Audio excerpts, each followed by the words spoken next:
depression, major, autism, bipolar, OCD, ICD, disordered eating, hyperhymesia, avoidant PD, anxiety, anacastic PD, SAD, and more, regardless of everything I've been told, scribed, fobbed off with, or sent away with believing I do what I can with the life I have, publicly and privately.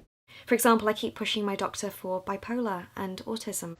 For example, I keep pushing my doctor for bipolar and autism. What we go through is valid, no matter what labels we're given. Our achievements matter to us, no matter what others believe. So why am I pressed at 3 a.m, you might ask? This Instagram post, this stupid Instagram post. You say that you were fobbed off with all of these diagnoses, but previously you have admitted, Becky, to pushing for autism and bipolar, which is sick. You refer to these diagnoses as labels, and you say that you're sick of them, but you're not. You go out searching for them. It's insane to me how you refer to these valid diagnoses as labels when you have previously said that you have pushed for them because you think that disorders are Pokemon and you gotta get them all.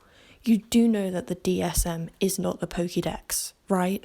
When people look at my old Becky videos and say that I'm grasping at straws from years ago, how is this any different than when she recorded the video clip that I showed that was from 2016? Pushing for bipolar, pushing for autism, and now referring to them as labels. What kind of attitude do you think that she has towards mental health if a diagnosis given by a doctor is a label? I'll tell you what kind of person. The kind of person who has admitted to not seeking therapy, to not getting help.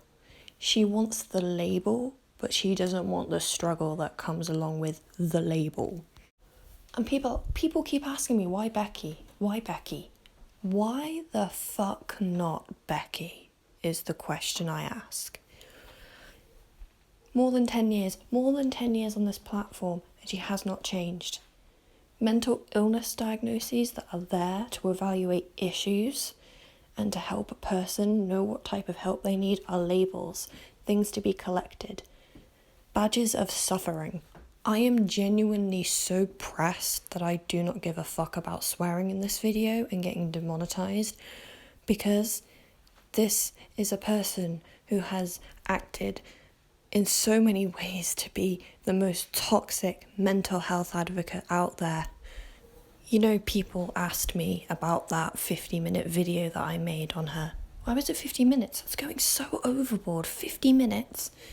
Yeah, that's because I had to fill so much crap in over the last decade.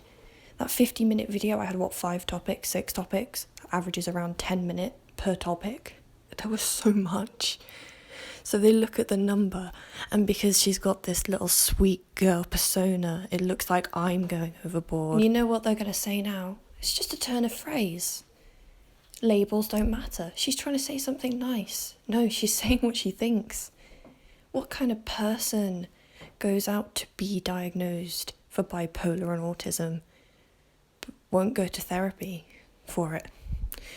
I don't have bipolar. I've got friends who are bipolar, and can I tell you one thing? Ain't a walk in the park. Ain't something you want. They've had friendships destroyed because of their condition. It's not their fault. Not at all. They can't help it.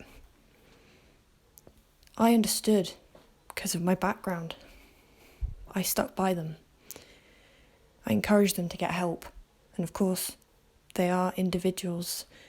They have their own cognition. They have their own free will. They went out to get the help. I ain't no saviour. To push those things and then later on come back with the term label, after making all those statements about therapy and medication.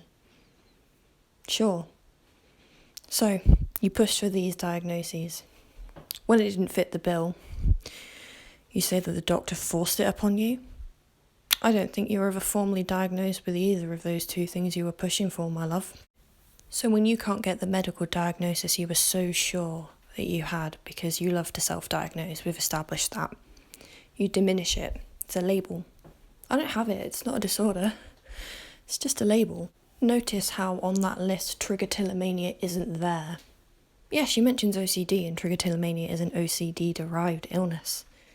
But she has that. She has a diagnosis for it. So why would it be a label? It's legit, right? It's like how it works, Becky. When you can't get the diagnosis for the victim points, and let's be fair, you make your mental illness your personality.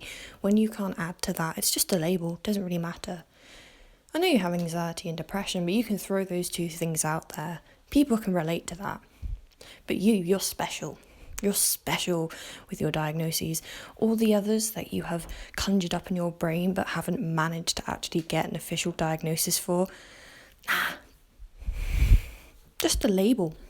I can tell you what though, those things that you thought that you might have on that list that you don't have are not labels. They are diagnoses that people work through. People who have them work through them. You couldn't be asked to do that. No, it's not all of them. It's just a part of them. They have to get help for it. That's just the reality when you have a disorder. You get the help for it. So it's not just a label for them. It's something they have to deal with on a very personal and psychological level. People are going to say I'm overreacting for this. I'm nitpicking. Who cares at this point? Who really cares? I don't give a fuck. It's things like this that just show me over the years. She's seen the Wikipedia definitions of autism and bipolar. She's tried to get it. Can't, because the doctor won't give her the diagnosis because she doesn't have it. So it's just a label. It doesn't really matter that much. That's her attitude, my friends. That's her attitude. Like I said, you can say I'm nitpicking. I'm trying to find little things. But really, there's been a pattern for years. And if you don't see that, you're blind. I can't help you. I'm sorry.